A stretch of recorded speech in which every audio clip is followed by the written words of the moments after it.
الحمد لله رب العالمين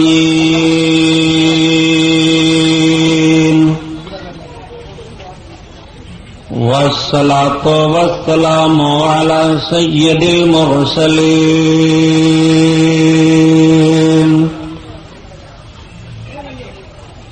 وعلى آله الطاهرين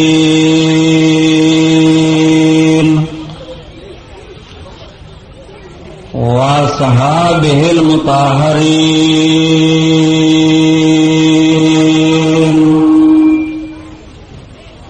وابنه الغوث العظم الجيلاني محي الدين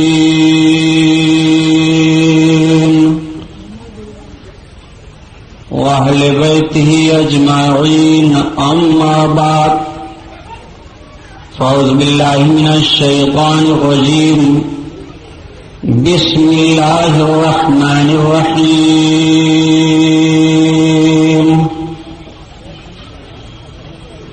قال الله تعالى في القرآن العظيم والفرقان الحميد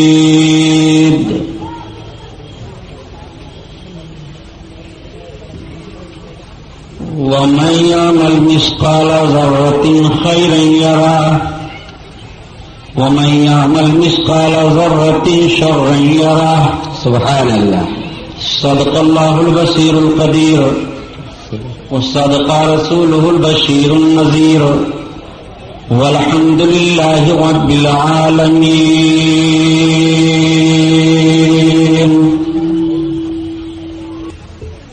لائق رشد احترام علماء اہل سنت، قابل قدر سامعین حضرات، آئیے ہم اور آپ سب سے پہلے اپنے اور ساری کائنات کے مرکز عقیدت حضور رحمت للعالمین، شفیع المذنبین، رسول گرامی وقار، محبوب پروردگار، دونوں عالم کے مالک و مختار حضور محمد الرسول اللہ صلی اللہ تعالی علیہ وسلم کے دربار پرانوار میں درود شریف کا نذرانہ پیش فرمائیں. پڑھیے بلند آواز سے.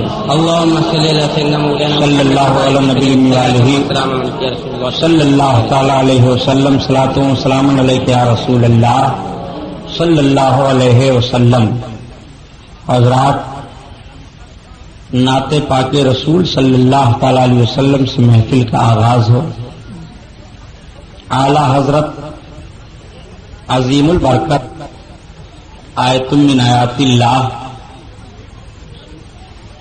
معجزۃ من معجزات رسول اللہ، امام احمد رضا خان علیہ رحمت و رضوان کی مقدس نعت پاک، اس کے کچھ اشعار ہوں گے اور پھر انشاءاللہ تعالی بات آگے بڑھ جائے گی.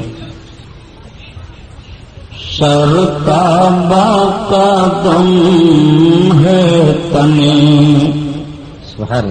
سلطان زمن پھول، سرتابہ قدم ہے تنے سلطان زمن پھول، لب پھول دہن پھول بدن پھول ذقن پھول، ان کا بے ہمارے تو ہلائے نہیں ہلتا، ان کا بھی ہمارے تو ہلائے نہیں ہلتا، تم چاہو تو ہو جائے ابھی کوہ مہن پھول، تم چاہو تو ہو جائے ابھی کوہ مہن پھول، اور کیا بات ہے رضا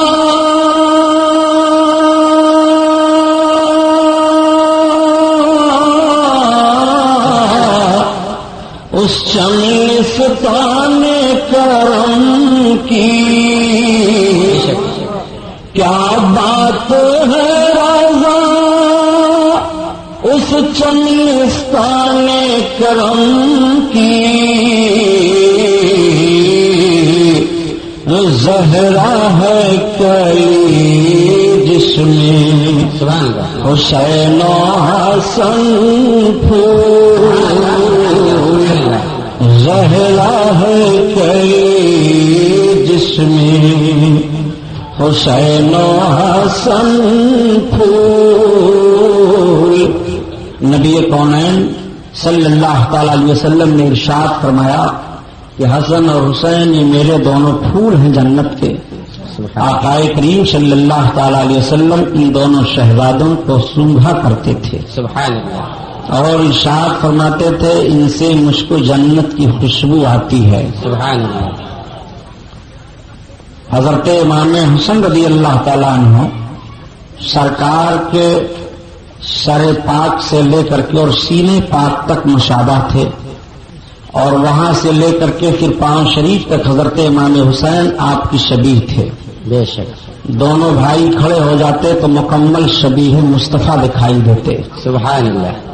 نبی کونین صلی اللہ تعالی علیہ وسلم کو ان دونوں سے بڑا پیار تھا۔ بے شک یہ نواسے ہیں آپ کے، آپ سنتے آئے ہیں کہ حضرت امام علی مقام رضی اللہ تعالی عنہ آقا کریم صلی اللہ تعالی علیہ وسلم کے پشت انور پر سوار ہو جاتے تھے، بے شک اور کس حالت میں؟ نماز کی حالت میں۔ میرے آقا نماز ادا کرتے ہوتے اور امام سرکار کے پشت انور پر سوار ہوتے۔ غور فرمائیے، محبت کا عالم۔ بلکہ یہاں تک روایتوں میں باتیں موجود ہیں کہ جب سرکار سجدہ میں ہوتے تو آقا کے پاؤں شریف کے بیچ سے حضرت امام حسین دوسرے سمت نکل جاتے، لیکن کبھی بھی نبی کونین نے اپنے شہزادے کے تعلق سے منع نہیں فرمایا تھا کہ فاطمہ جب میں نماز پڑھنے لگوں تو ان دونوں کو روکو، ایسی حرکت نہ کریں۔ نہیں، حضرت امام حسین امام حسن کو آقا اپنی گود میں لے لیتے تھے اور لے کر کے ان کے رخسار ولایت کا بوسہ لیا کرتے تھے، سبحان اللہ، اور فرمایا کرتے تھے فاطمہ ان کو رونے نہ دو، ان کے رونے سے مجھے تکلیف ہوتی ہے۔ اب آپ غور فرمائیے کہ حضرت فاطمہ زہرا کی گود میں امامین کریمین اگر روئیں تو نبی کونین صلی اللہ تعالی علیہ وسلم کو تکلیف ہوتی ہے، اور کربلا کے میدان میں امام کے آنسو گرے ہوں گے تو کیا نبی کو تکلیف نہیں ہوئی ہے؟ کیا نبی کونین صلی اللہ تعالی علیہ وسلم کو ایذا نہیں پہنچی ہے؟ میرے آقا ارشاد فرماتے ہیں امام حسین کو دیکھتے ہوئے کہ حضرت یحییٰ علیہ السلام کے قتل پر ان کے بدلے میں 70,000 قتل کیے گئے تھے، اور میرے اس بیٹے کے شہید ہونے پر 70,000 اور 70,000 مارے جائیں گے۔ بے شک نبی کونین صلی اللہ تعالی علیہ وسلم یہ کیسی خبر دے رہے ہیں؟ آقا صلی اللہ تعالی علیہ وسلم یہ کیا ارشاد فرما رہے ہیں؟ امام علی مقام کی شہادت ابھی بعد میں ہوگی، اور شہادت کی خبر اور آپ کے شہادت کے بدلے میں جتنے مارے جائیں گے اس کی خبر نبی کونین آج دے رہے ہیں۔ اس سے بھاری اور ثبوت چاہیے علم غیب کا؟ اللہ کے حبیب صلی اللہ تعالی علیہ وسلم نے شہادت کا پورا نقشہ بیان فرما دیا۔ ارشاد فرماتے ہیں اللہ کے رسول، میری سنت کو سب سے پہلے جو بدلے گا وہ بنو امیہ کا ایک لڑکا ہوگا، وہ میری سنت کو سب سے پہلے تبدیل کرے گا، میری سنت کو سب سے پہلے بدلے گا۔ لوگوں نے عرض کیا یا رسول اللہ کیا اس کا نام بھی ہے؟ آقا فرماتے ہیں وقالوا لہو یزید، کیا کہیں؟ اس کو یزید کہا جائے گا۔ نبی کونین صلی اللہ تعالی علیہ وسلم نے شہادت کربلا سے پہلے ان باتوں کو فرمایا، کیا علم غیب کے لیے کافی نہیں ہے؟ سچ ہے۔ اللہ کے رسول صلی اللہ علیہ وسلم نے اپنی سنت بدلنے والے کے نام تک کی وضاحت فرما دی۔ نبی کونین صلی اللہ تعالی علیہ وسلم اس کے نام تک کو بیان کر رہے ہیں کہ اس کو یزید کہا جائے گا، بنو امیہ کا ایک فرد ہوگا، ایک لڑکا ہوگا جو میری سنت کو سب سے پہلے بدلے گا۔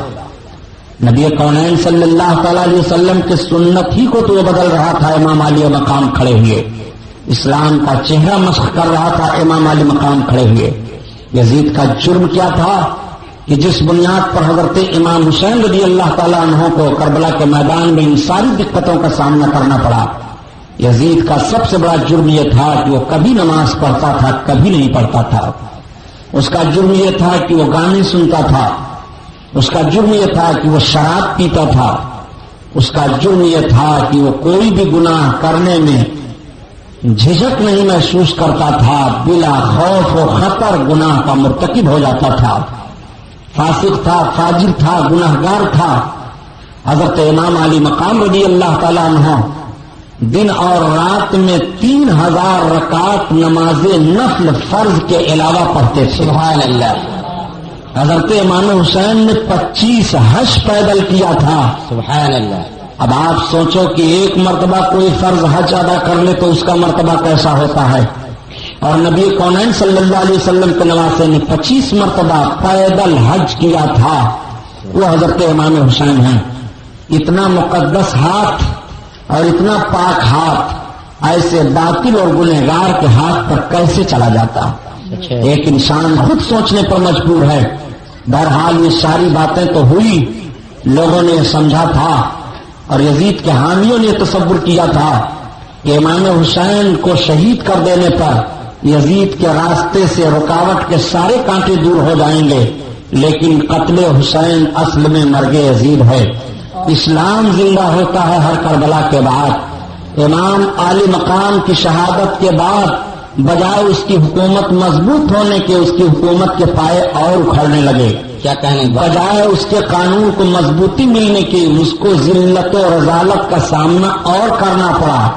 امام علی مقام کی شہادت کے بعد یزید کو دمشق کی سرزمین پر سب سے زیادہ جن دقتوں کا سامنا کرنا پڑا ہے وہ تاریخ گواہ ہے کہ جس دن سے دمشق کی سرزمین پر امام حسین کا کٹا ہوا سر پہنچا تھا اور دمشق کے لوگوں نے دیکھا تھا، اسی دن سے گھر گھر میں ماتم ہو گیا تھا، اور تمام بچے عورتیں سب رو کر کے یزید کو برا بھلا کہہ رہے تھے۔ یزید کے تعلق سے کوئی خوش فکری میں نہیں تھا، اور نہ یزید کے تعلق سے کسی کو کوئی حوصلہ رہ گیا تھا، بلکہ جو جہاں ہوتا وہی لان تان کرتا رہتا، وہی برا بھلا کہتا رہتا۔ یزید کی نیند حرام ہو گئی اطمینان کے ساتھ دمشق کی سرزمین پر امام حسین رضی اللہ تعالیٰ عنہ کی شہادت کے بعد یزید ظالم نے حضرت امام زین العابدین رضی اللہ تعالیٰ عنہ کو بلوایا، اور بلوانے کے بعد کہا کہ علی ابن حسین یہ بتاؤ کہ تمہارے باپ حق پر تھے کہ میں حق پر ہوں؟ حضرت امام زین العابدین نے ارشاد فرمایا میرے باپ حق پر تھے۔ کہا آپ کے باپ حق پر ہوتے تو فتح آپ کے باپ کو ملتی۔ آپ نے فرمایا میرے باپ جنگ کرنے نہیں آئے تھے کہ جو فتح و شکست کا معاملہ ہوتا، میرے باپ کو تم لوگوں نے مہمان بنا کر کے بلایا تھا۔ کوفہ والوں نے میرے باپ کے ساتھ دھوکہ کیا ہے، اور دھوکہ دھڑی کے ساتھ کسی کو قتل کر دینا یہ کامیابی کی دلیل نہیں ہوتی ہے۔ دنیا اس دھوکے باز کے دھوکے کی تاریخ کو پڑھتی رہے گی اور قیامت تک لعنت ملامت کرتی رہے گی۔ یہی تمہاری شکست ہے اور یہی میرے باپ کی جیت ہے۔ سبحان اللہ۔ اس نے کہا دیکھو اگر تمہارے باپ حق پر ہوتے تو رب کی طرف سے ایسا نہ ہوتا۔ حضرت امام زین العابدین نے فوراً دلیل قائم کی، ارشاد فرماتے ہیں دیکھو کسی پر کوئی مصیبت نہیں آتی ہے، جس کو اللہ نے لکھ دیا ہے وہی اس پہ اوپر مصیبت آئے گی، اور جتنی مصیبت اس نے لکھ دیا ہے اتنی مصیبت آ کر کے رہے گی۔ تم یہ سمجھتے ہو کہ ہم کامیاب ہو گئے، لیکن تمہاری عاقبت میرے باپ کے خون سے برباد ہو گئی۔ تم نے اپنے ہاتھوں کو میرے باپ کے خون میں رنگین کر لیا، نہ تو تمہاری حکومت مضبوط ہو سکتی ہے اور نہ تم کامیاب ہو سکتے ہو۔ دنیا تم پر لعنت و ملامت بھیجتی رہے گی، اور دنیا میرے باپ کے ظلم پر افسوس کرتی رہے گی اور خراج عقیدت پیش کرتی رہے گی۔ یہی میرے باپ کی جیت ہے۔ بے شک۔ حضرت امام زین العابدین کے سامنے خاموش ہوا۔ اس نے کہا کہ علی ابن حسین تمہارے کچھ مطالبات ہوں تو بتاؤ، تمہاری کوئی ضرورت ہو تو بتاؤ۔ حضرت امام زین العابدین نے فرمایا تم سے میری کوئی ضرورت نہیں ہے، لیکن مطالبات کے تعلق سے تم کہہ رہے ہو تو 3 باتیں میں تمہارے سامنے رکھتا ہوں۔ ایک بات تو یہ ہے کہ میں دمشق کے جامع مسجد میں تقریر کروں گا، اور دوسری بات یہ ہے کہ میرے باپ کے قاتلوں کو میرے حوالہ کر دو، میں انہیں قتل کروں گا، اور تیسری بات یہ ہے کہ میں مدینہ طیبہ جانا چاہتا ہوں۔ یزید نے کہا ٹھیک، اس میں سے تو 2 باتیں میں اسی وقت منظور کرتا ہوں. جامع مسجد میں تقریر کرنے کے لیے آپ کو اجازت ہے. مدینہ طیبہ میں آپ کو پورے قافلہ کے ساتھ روانہ کر دوں گا، لیکن آپ کے باپ کے قاتلوں کو حوالہ کرنے میں مجھے دقت ہے. پھر بھی میں پتہ لگاتا ہوں کہ سر امام کو کربلا کی سرزمین پر کس نے تن سے جدا کیا تھا، اس کو آپ کے حوالے کر دیا جائے. دیکھو امام حسین کی جیت ہو گئی کہ نہیں؟ کیا کہ انتقامی صورت دشمن ہی کی طرف سے پیدا ہو گئی. اس نے اعلان کیا کہ کس نے حسین ابن علی کا سر تن سے جدا کیا تھا. سب انکار کر رہے ہیں. کیا کہ نہ تو شمر بول رہا ہے، نہ تو سنان بول رہا ہے، نہ تو خولی بول رہا ہے، نہ حرملہ ابن کاہل بول رہا ہے، نہ عمرو ابن سعد بول رہا ہے. کوئی اقرار نہیں کر رہا ہے کہ ہم نے سر امام کو تن سے جدا کیا. سب انکار کر رہے ہیں میں نے نہیں مارا ہے. وہ کہہ رہا ہے میں نے نہیں مارا ہے. یزید نے کہا جب مارنے والوں کا تعین نہیں ہو پا رہا ہے تو قاتلوں کو حوالہ کرنے سے میں مجبور ہوں. البتہ آپ چلیے، آپ کو جامع مسجد میں تقریر کرنے کی اجازت دی جا رہی ہے. چنانچہ جمعہ کا دن تھا. مؤذن جیسے اذان دیتا ہے مسجد کھچا کھچ بھر جاتی ہے نمازیوں سے. امام حسین کا بیٹا کربلا کی سرزمین سے جو لٹا پھٹا گیا ہے دمشق کے جامع مسجد میں مصلی امامت پر کھڑا ہو رہا ہے یزید کے سامنے. یہی امام حسین کی جیت ہے اور یہی یزید کی شکست ہو گئی. امام حسین کا لڑکا کھڑے ہو کر کے جب بیان دینا شروع کرتا ہے، یہ لوگوں یہ بتاؤ آج جمعہ کا دن ہے، ابھی مؤذن اذان دے رہا تھا، کس کے نانا کا نام لیا جا رہا تھا، کس کو محمد رسول اللہ کہا جا رہا تھا، دنیا میں کون ہے میرے باپ حسین کے علاوہ جو نبی کا نواسا ہو. تو جامع مسجد دمشق کے لوگوں مصلیوں کی آنکھیں بھیگ جاتی ہیں، ایک کوہرام برپا ہو جاتا ہے. فوراً یزید نے اشارہ کیا مؤذن کو کہ دوبارہ اذان دو. جب مؤذن دوبارہ اذان دینے کے لیے کھڑا ہوتا ہے اور جیسے اس نے کہا اشہد ان لا الہ الا اللہ و اشہد ان محمدن عبدہ و رسولہ پڑھتے ہوئے جیسے اذان کے کلمات پڑھتا ہے کہ اشہد ان محمدن رسول اللہ، حضرت امام عالی مقام کے شہزادے امام زین العابدین مؤذن سے کہتے ہیں ٹھہر جا. مؤذن ٹھہر جاتا ہے. آپ کہتے ہیں ایک دمشق کے جامع مسجد میں آنے والے لوگوں میں آپ سے پوچھنا چاہتا ہوں، آج 1 ہفتہ کا عرصہ گزرا ہے. آج ہی کا وہ دن تھا کہ میرے باپ کو کربلا کی سرزمین پر شہید کیا گیا. آج ہی کا وہ دن تھا کہ میرے باپ کے حلق پر خنجر پھیرا گیا ہے. آج ہی کا وہ دن تھا کہ میرے باپ کے حلق پر چھری چلا کر کے خون بہایا گیا ہے کربلا کی سرزمین پر. آج ہی کا دن ہے کہ میں تمہارے سامنے کھڑا ہوں. بتاؤ محمد کسے کہا جا رہا ہے، کس کے نانا کا نام لیا جا رہا ہے. سارے لوگوں نے ہاتھ اٹھا کر کے کہا حسین ابن علی زندہ باد، حسین ابن علی پائندہ باد. حسین ابن علی آپ پر ظلم ہوا ہے، یزید نے ظلم کیا ہے، ہم اس کی مخالفت کرتے ہیں. نہ جانے کتنے لوگوں کی روتے روتے ہچکیاں بچ جاتی ہیں. حضرت امام عالی مقام کے شہزادے نے بھری مسجد میں یزیدیوں کو للکارتے ہوئے فرمایا کہ خبردار تمہیں ایسا نہیں کرنا چاہیے جس طرح سے تم لوگوں نے اپنی عاقبت کو برباد کر لی ہے. اب رونے سے کیا ہوگا، اب تو تمہیں قیامت تک رونا پڑے گا. اب تمہارے رونے دھونے سے کوئی فائدہ نہیں ہوگا. جب تمہیں رونا تھا تب تم نہیں روئے ہو. تم نے آل رسول کو کربلا کی تپتی ہوئی ریت پر رلایا ہے. تمہیں قیامت تک سکون نہیں ملے گا. حضرت امام زین العابدین رضی اللہ تعالیٰ عنہ کے اس بیان سے دمشق میں ایک ہنگامہ برپا ہو جاتا ہے. امام زین العابدین نکلے، یزید نے جانے کا انتظام کیا. حضرت امام زین العابدین رضی اللہ تعالیٰ عنہ پورے قافلہ کے ساتھ نعمان بن بشیر کی قیادت میں دمشق سے روانہ مدینہ طیبہ کے لیے ہو جاتے ہیں. یہ وہی لٹا پٹا قافلہ ہے. یہ جب مدینہ طیبہ کی طرف سے کربلا کی طرف چلا تھا تو امام حسین تھے، جب کربلا کی طرف چلا تھا تو حضرت علی اصغر تھے، جب کربلا کی طرف چلا تھا تو علی اکبر جوان بیٹے تھے، جب کربلا کی طرف چلا تھا تو حضرت قاسم تھے، جب کربلا کی طرف یہ جوان قافلہ نورانی چلا تھا تو تمام اہل بیت اطہار تھے، تمام لوگ تھے. لیکن آج یہی لٹا پٹا قافلہ اب کوفہ سے دمشق اور دمشق سے مدینہ طیبہ کی طرف جا رہا ہے. تو امام حسین کیا، امام حسین تشریف فرما نہیں ہے، علی اکبر قاسم کی جوانی نہیں ہے، عباس علم دربار کی قیادت نہیں ہے. یہ لٹا پٹا قافلہ چلا جا رہا ہے. اور جب مدینہ الرسول کے قریب پہنچا ہے تو سنو مسلمانوں، جیسے مدینہ والوں کو پتا چلا حسین ابن علی کا لٹا ہوا قافلہ آ رہا ہے، پورے مدینہ کے لوگ باہر نکل آئے ہیں. عورتوں کی چیخیں بلند ہو جاتی ہیں، بچے اپنے ماؤں کی گودوں سے اچھلنے لگتے ہیں. اے ماں ہمیں اس قافلے کو دکھا دو جس قافلے میں حسین گئے تھے اب نہیں ہیں. اس قافلے کو دکھا دو جس قافلے میں علی اکبر گئے تھے اب نہیں ہیں. اس قافلے کو دکھا دو جس قافلے میں عباس گئے تھے اب نہیں ہیں. اس قافلہ کو دکھا دو جس قافلہ میں طاقت بھی سکینہ آ رہی ہیں، اس قافلہ کو ہمیں دکھا دو جو لٹا پٹا قافلہ آ رہا ہے، بچے ماؤں کی گودوں میں تڑپ جاتے ہیں، ماؤں کی آنکھیں بھیگ جاتی ہیں، یہ بھیڑ لگ جاتی ہے مدینہ طیبہ والوں کی، روتے ہوئے حضرت امام زین العابدین اپنے نانا جان کی قبر انور پر حاضر ہوتے ہیں اور ساری داستان عرض کرتے ہیں، یا رسول اللہ ہمیں ملاحظہ فرمائیے ہم کس طرح لٹ کر کے آئے ہیں، یا رسول اللہ ہم کس طرح کٹ کر کے آئے ہیں، یا حبیب اللہ ہمارے حال زار پر آپ رحم فرمائیے میرے آقا دیکھیے ہمارا حال کیا ہے، یہی نبی کونین تو ہیں کہ جب نبی کی بارگاہ میں کوئی فریاد پیش کرتا تھا تو نبی کونین مچل جاتے تھے، اس کی فریاد کو پہنچا کرتے تھے، کہ حضرت امام زین العابدین کی فریاد کو نبی نہیں سن رہے ہیں، خدا کی قسم سن رہے ہیں، نبی کونین کے سننے کا حال تو یہ ہے کہ اللہ کے حبیب صلی اللہ تعالیٰ علیہ وسلم کو دنیا سے گئے جب 3 دن کا عرصہ گزرا تو ایک دیہات سے صحابی آئے، حضرت علی بیٹھے ہوئے تھے، حضرت علی سے پوچھ پڑے اے مولا کائنات یہ تو بتاؤ میں اللہ کے رسول سے ملنا چاہتا ہوں وہ کہاں ملیں گے؟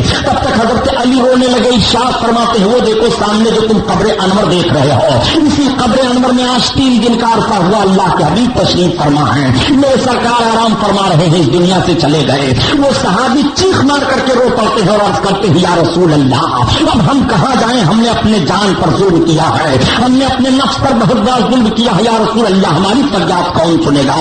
اور قبر انور کی مٹی کو اٹھا کر اپنے سر پر رکھتے ہیں، جب نبی کی بارگاہ میں فریاد کرتے ہیں تو قبر انور سے آواز آتی ہے فنودی من قبرہ لقد غفر لک، کیا تیری بخشش ہو گئی، تجھے نجات کا پروانہ دے دیا گیا۔ نبی کونین صلی اللہ تعالیٰ علیہ وسلم کے دربار اقدس سے نجات کا پروانہ مل جاتا ہے، تبھی تو اعلیٰ حضرت عظیم البرکت فرماتے ہیں اے لوگوں نبی کی بارگاہ میں تم فریاد کرو تو نبی سن کیوں نہیں رہے ہیں کہ فریاد امتی جو کرے حال زار میں، کیا کہنے بہت فریاد امتی جو کرے حال زار میں، ممکن نہیں کہ خیر بشر کو خبر نہ ہو، خبر نہ ہو۔ نعرہ تکبیر، نعرہ رسالت، جشن شہید اعظم مسلک اعلی حضرت علامہ سبحانی صاحب قبلہ، ممکن نہیں کہ خیر بشر کو خبر نہ ہو، خبر نہ ہو۔ حضرت امام زین العابدین اور حضرت زینب رضی اللہ تعالیٰ عنہ کربلا کے سارے داستان کو نانا کے حضور میں بیان کر رہے ہیں۔ مدینہ طیبہ میں جب پتھر اٹھایا جاتا خون نکلتا، خدا کی قسم شہادت حسین کا واقعہ سامنے رکھو تو ایمان مچلنے لگتا ہے، آنکھیں بھیگ جاتی ہیں۔ 7 روز تک پوری دنیا میں اندھیرا چھایا تھا، سورج طلوع ہوتا تھا مگر اس کی شعاعیں پھیکی پھیکی رہتی تھی، اور جو اپنے کپڑے کو دیکھتا اس کے کپڑوں پر خون کے چھینٹے دکھائی دیتے، دھلے پر وہ چھینٹے چھوٹے نہیں تھے، آسمان کے کناروں سے خون کی سرخی ظاہر ہوئی تھی، آسمان کتنا رویا تھا، آج بھی اس کے رونے کی نشانی شفق کی شکل میں آسمان کے کناروں پر پائی جا رہی ہے۔ یہ شہادت حسین کے بعد آسمان رویا ہے۔ حضرت ام سلمہ سرکار کی بیوی فرماتی ہیں کہ جنات نوحہ کہہ رہے تھے حسین کے قتل ہونے پر، جنات رو رہے تھے حسین کے شہید ہونے پر، دنیا کا کون فرد رو نہیں رہا تھا، چرند پرند رو رہے تھے۔ اس لیے میں سمجھا تھا کہ مجھے حکومت مل جائے گی۔ ابن زیاد جس نے کربلا میں سارے کرتوت کروائے تھے اس کو خراسان کی گورنری کی لالچ دی گئی تھی، لیکن نہ تو اس کو خراسان کی گورنری ملی اور نہ اس کو کوئی عہدہ ملا، کسی یزیدی کو کوئی دنیا کی چیز نہ مل پائی۔ وہ سمجھتے تھے کہ ہم دنیا کی بنیاد پر حسین کو قتل کر کے دنیا بنا لیں گے، لیکن یہی فوراً بات سمجھ میں آ گئی کہ دین کو برباد کرنے کے بعد اگر کوئی دنیا بنانا چاہتا ہے تو دنیا نہیں بن سکتی ہے، اگر دین کے پیچھے وہ دنیا بنانا چاہے اور دین کی حرمت لوٹنا چاہے تو دنیا نہیں بنا پائے گا۔ یہ بھی خبر ہم کو میدان کربلا سے مل رہی ہے، یہ بھی دستور ہم کو میدان کربلا سے مل رہا ہے۔ امام حسین رضی اللہ تعالیٰ عنہ کے خون پر اس نے اپنی حکومت کو مضبوط کرنا چاہا تھا، لیکن حکومت مضبوط ہونے کے بجائے حکومت بکھرتی چلی جا رہی ہے۔ مدینہ طیبہ کے لوگوں نے جب سنا کہ اس طرح سے یزید نے ظلم کیا ہے اور اس طرح سے یزید نے امام حسین کو شہید کروایا ہے تو مدینہ طیبہ سے ایک وفد تیار ہوا کہ چل کر کے معلوم کیا جائے دمشق میں اس طرح کی باتیں کیوں پیدا کی گئی ہیں۔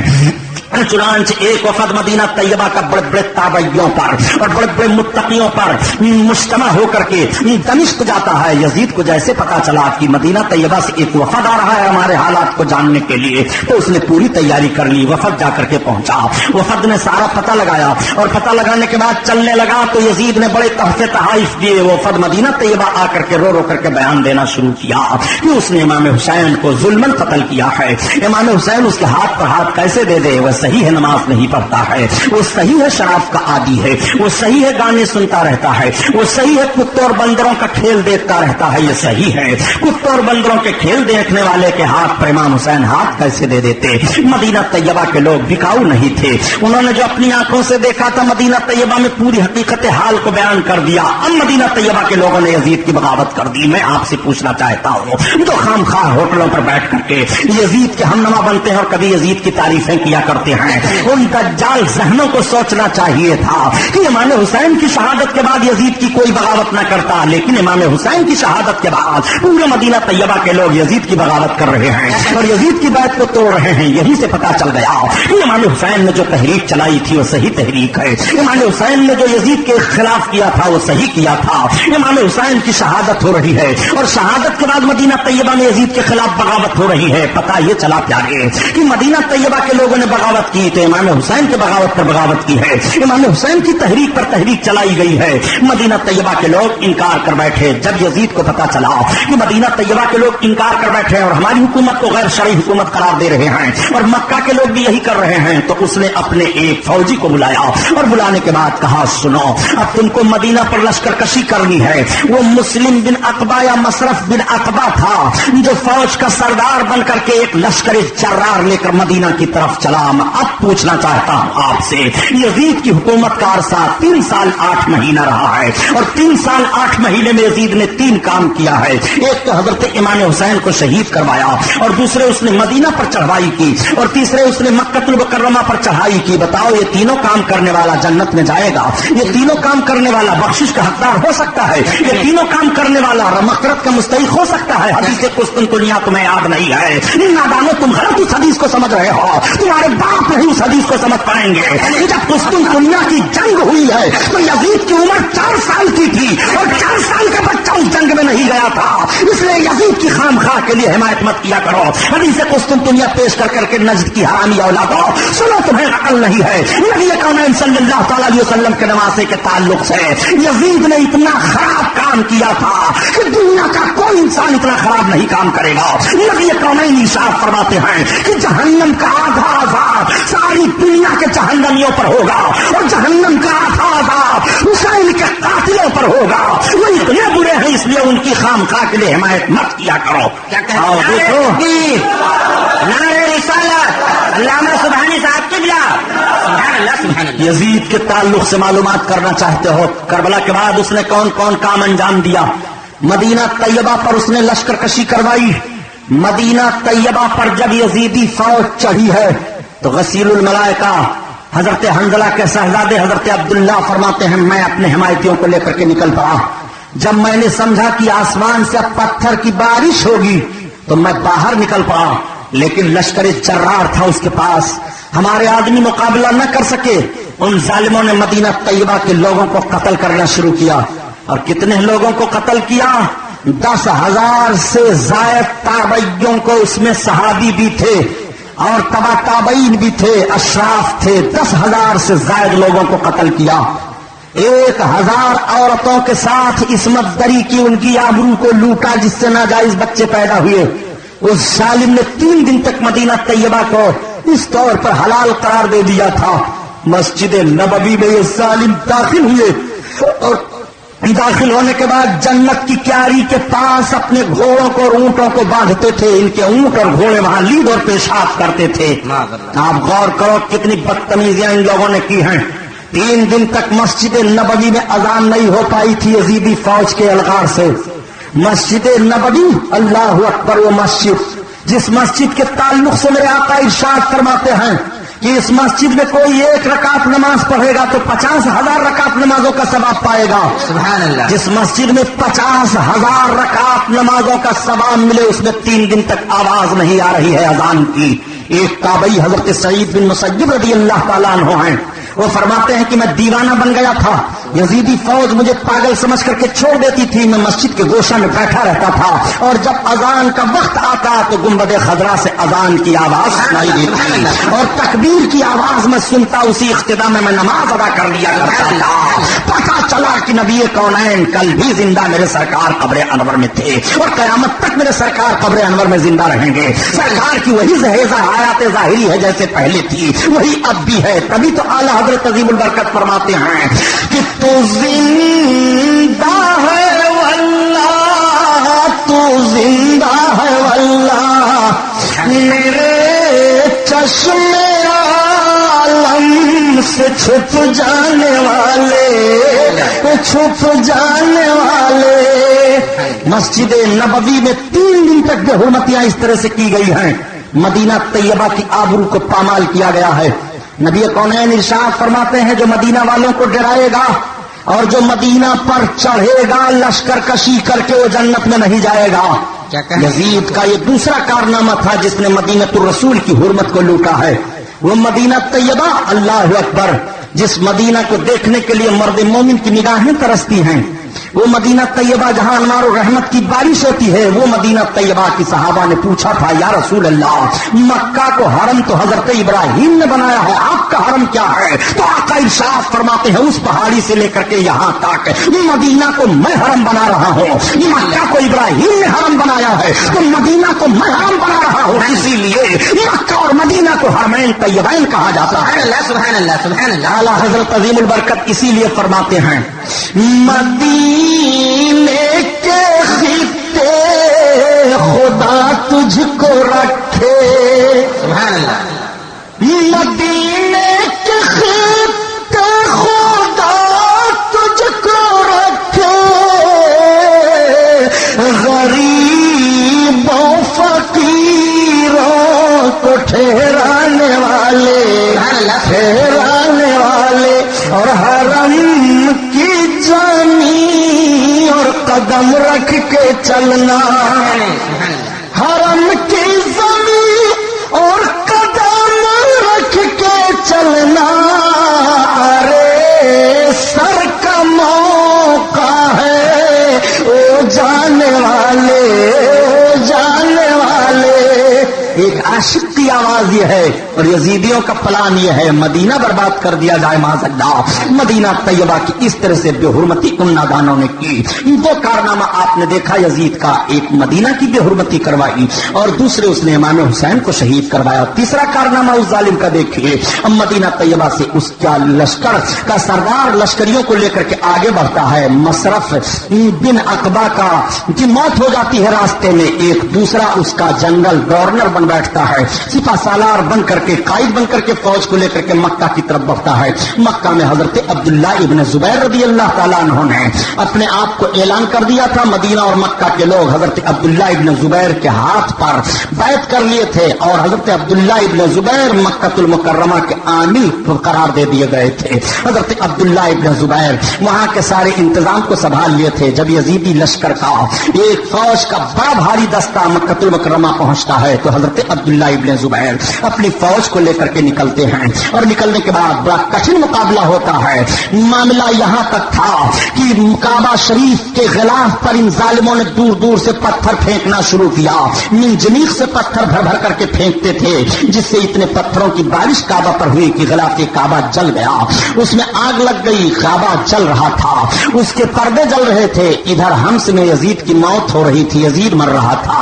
خانہ کعبہ کی ان لوگوں نے بے حرمتی کی، اسی خانہ کعبہ کے پردے میں حضرت ابراہیم علیہ الصلوۃ والتسلیم کے چھری کے نیچے اسماعیل علیہ السلام کے بدلے میں جو میڈھا آیا تھا اس کی کھال بھی تھی، اس کی سینے بھی تھی اور بہت سارے تبرکات تھے، وہ سب اسی میں جل گئے۔ ان ظالموں نے کعبہ کی بے حرمتی کی۔ بتاؤ کعبہ کو جو آگ لگوا دے وہ جنت میں جائے گا، جو کعبہ کو جلا دے وہ جنت میں جائے گا۔ خدا کی قسم، کعبہ کی حرمت اپنے رب سے پوچھو، کعبہ کا وقار تمہارا رب بیان فرماتا ہے، الم تری کیف فعل ربک باصحاب الفیل. اسی کعبہ کو ڈھانے کے لیے جب ابرہہ آیا تھا اور ابرہہ نے کہا تھا میں کعبہ کو اٹھا لے جاؤں گا اور اپنے شہر میں رکھ کر کے میں وہیں کعبہ بناؤں گا, تو رب تعالیٰ نے حفاظت فرمائی تھی اور ابرہہ کے سارے ہاتھیوں اور فوجیوں کو مختصر چھوٹے سے پرندے ابابیلوں کے ذریعے سے ہلاک کر دیا تھا.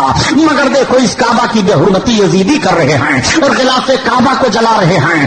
رب کتنا علم و برد و بار ہے کہ کعبہ جل رہا ہے اور رب تعالیٰ علم فرما رہا ہے. ایک مرتبہ کعبہ کی بے حرمتی اور یزیدیوں کے بعد کی گئی تھی. کرامتی فرقہ پیدا ہوا تھا. اس کرامتی فرقہ کے لوگوں نے عین حج کی حالت میں کعبۃ اللہ کی بے حرمتی کی تھی اور ایک ظالم کعبہ پر چڑھ گیا تھا, پیشاب کرنے لگا تھا. حضرت علامہ سمودی رحمۃ اللہ علیہ فرماتے ہیں میری نگاہ دیکھ رہی تھی, میں رونے لگا اور میں نے عرض کیا پروردگار تو کتنا علم و بردبار ہے کہ تیرے گھر کی بے حرمتی ہو رہی ہے. وہ ظالم وہیں سے گرا, اس کا سر پھٹ گیا, جہنم میں پہنچ گیا.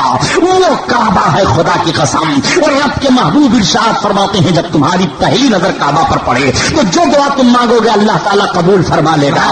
کعبہ کا وقار ہے, دیکھتے رہو تو تمہارے گناہ معاف ہو جائیں گے. جو صرف کعبہ کو دیکھے وہ 40 نیکیاں پاتا ہے اور جو کعبہ کا طواف کرے وہ 60 نیکیاں پاتا ہے. اور دیکھا کرے طواف کرے 60 اور 100 نیکیوں کا معاملہ ہوتا ہے. آپ ذرا غور فرمائیے کہ کعبہ کا وقار کیا ہے. کعبہ کو دیکھے تو 40 نیکیاں مل رہی ہیں, کعبہ کا طواف کرے تو 60 نیکیاں وہ پا رہا ہے. کس طرح سے کعبہ کی حرمت ہے. ایک نظر خانے کعبہ پر پڑے تو جو دعا مانگی جاتی ہے وہ دعا قبول ہو جاتی ہے. لیکن وہی کعبہ یزیدی فوج کے لوگ جلا رہے ہیں, اسی کعبہ کی بے حرمتی کر رہے ہیں, اسی کعبہ پر پتھر پھینکا جا رہا ہے. یہ ظالم لوگ پھر وہ یہاں سے ہلاک ہوئے اور وہاں سے تباہ و برباد ہوئے. یزید کا معاملہ یہ ہوا کہ یزید کی موت کیسے ہوئی. 3 سال 8 مہینہ حکومت کرنے کے بعد اس کی موت کے 2 اسباب بتائے جاتے ہیں. ایک سبب تو یہ ہے کہ یہ زیادہ سے زیادہ شراب پیتا تھا اور شراب پینے کی بنیاد پر یہ ظالم کا پھیپھڑا خراب ہو گیا تھا, کولنج کے درد میں یہ مبتلا ہوا اور اس کے بعد مر گیا. دوسری وجہ بتائی جاتی ہے کہ یہ سیر و شکار کا عادی تھا. ایک مرتبہ یہ شکار کھیلنے کے لیے گیا اور پہاڑیوں کے درمیان سے گزرتا ہوا چلا گیا. ایک عیسائی لڑکی پر یہ عاشق ہو جاتا ہے دیکھ کر کے کہ بڑی حسین و جمیل ہے, خوبصورت ہے. پھر دوسرے دن اس کے پاس گیا, تیسرے دن کسی طرح سے اس سے بات ہو گئی. اس لڑکی کو پتا چلا یہی امیر شام ہے, اسی کو یزید ابن معاویہ کہا جاتا ہے, اسی نے علی ابن حسین کو شہید کروایا ہے. لڑکی نے کہا ٹھیک ہے تم آؤ, تم سلطان ہو, تم آؤ, تم عامر ہو, جو تم کہو ہم کرنے کے لیے تیار ہیں. اس نے چوتھے دن اپنے ساتھیوں کو پیچھے چھوڑ دیا اور یہ ظالم خود گیا اور لڑکی کو اپنے گھوڑے پر بٹھایا. بٹھا کر کے اس کا مقصد تھا کہ محل میں لایا جائے گا. لڑکی نے اپنے بغل میں ایک خنجر چھپا لیا تھا. جب وہ گھوڑے پر بیٹھ گئی اطمینان و سکون کے ساتھ, تھوڑی دور تک یہ چلا تھا, مستی میں تھا, ادھر ادھر کی باتیں ہو رہی تھی کہ تب تک اس بچی نے خنجر نکالا اور نکالنے کے بعد اس طرح پھرتی سے مارا کہ وہ زمین پر چلا آیا. پھر اس نے پھرتی سے دوسرا وار کر دیا. اب یہ سنبھل نہ سکا, اس خنجر سے اس نے چیر پھاڑ کر کے رکھ دیا اور وہاں سے نکل گئی.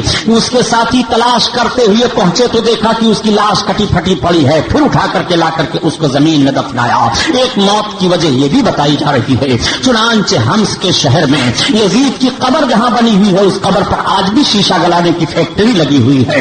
جب خلافت بنو عباسیہ قائم ہوئی اور بنو عباسیہ کا پہلا خلیفہ عبداللہ صفاح ہوا تو اس نے کہا یزید کی قبر تلاش ہو, اس کی قبر کھود کر کے اس کی ہڈیاں جلائی جائیں گی. چنانچہ جب اس کی قبر ظالم کی کھودی گئی تو سیاہ ہڈیاں جلی ہوئی ملی جیسے کوئلہ کی شکل میں ہو.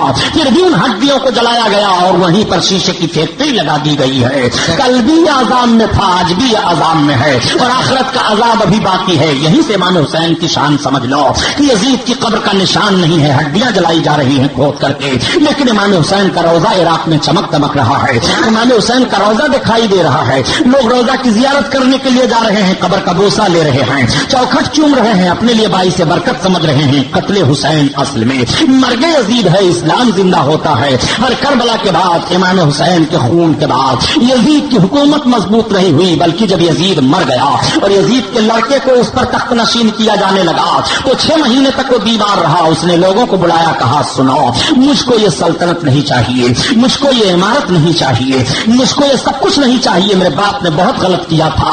حسین ابن علی کے خون پر جو حکومت مضبوط کی گئی ہو ایسی حکومت کو ہم لات مار رہے ہیں. ان بچے نے یہی چھوڑ دیا حکومت, یہی تو یزید کی موت ہو گئی. ہر کوئی بیٹا اپنے باپ اپنے بیٹے کے لیے کیا کرتا ہے, لیکن یزید نے جو کچھ کیا تھا سب بیٹے نے لات مار دیا اور کہہ دیا مجھے نہیں چاہیے یہ سب, اس لیے کہ امام حسین کا خون بہا ہے, امام حسین کی شہادت ہوئی ہے. اور آؤ آگے بڑھ کر کے دیکھو, یزید کے اور یزیدیوں نے سوچا تھا کہ ہمیں بڑا یہاں سکون مل جائے گا. 3 سال 8 مہینے کے بعد رنگ کیسا بدل جاتا ہے. یہی کوفہ ہے جس کوفہ کی سرزمین پر ان ظالموں نے بدتمیزیاں کی تھی اور بدعہدیاں کی تھی. اسی کوفہ سے مختار سقفی اٹھتا ہے. یہ مختار سقفی وہ آدمی تھا کہ جب حضرت امام مسلم کوفہ میں گئے تھے تو مختار سقفی کے وہاں ٹھہرے تھے. ان کو دونوں بچے ٹھہرے تھے, لیکن یہی مختار سقفی کا گھر امام مسلم سے چھوٹا تھا.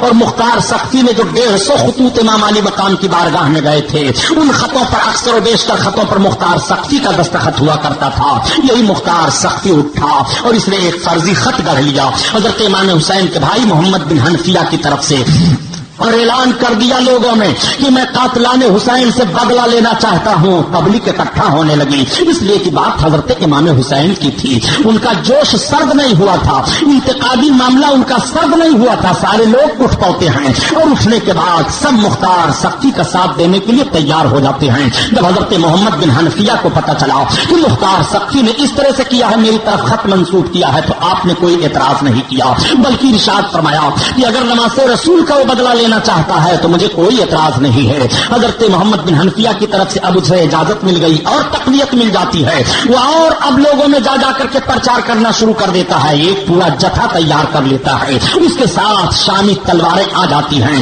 بہادر کوفی اس کے ساتھ آ جاتے ہیں. اس نے کہا سب سے پہلے حکومت بنانے کا معاملہ ہمارا یہ ہے کہ سب سے پہلے حسین ابن علی کے قاتلوں کا انجام ہم دیکھیں گے اور ان سے بدلہ لیں گے, ہم ان کو چھوڑیں گے نہیں. ایک ایک کو چن چن کر کے مارا جائے گا. چنانچہ اس نے اعلان کر دیا کہ قاتلان حسین میں سے جو بھی ملے اسے قتل کیا جائے گا. سب سے پہلے شمر پکڑا جاتا ہے, اور جب شمر گرفتار کیا گیا لایا جاتا ہے مختار سقفی کے سامنے, تو مختار سقفی نے کہا کہ تم ہی وہ آدمی ہو, تمہیں نے امام حسین کے حلق پر خنجر پھیرا تھا, ظالم تو ہی ہے, اور تم ہی نے اس طرح کی بدتمیزی کی تھی. تو وہ رونے اور کانپنے لگا اور اس نے کہا کہ مجھے معاف کیا جائے, میں یہ نہیں جانتا تھا کہ مجھ سے جو یہ کام کروایا جا رہا ہے اس میں اتنی خرابیاں ہیں, میں تباہ ہو گیا, میں ہلاک ہو گیا.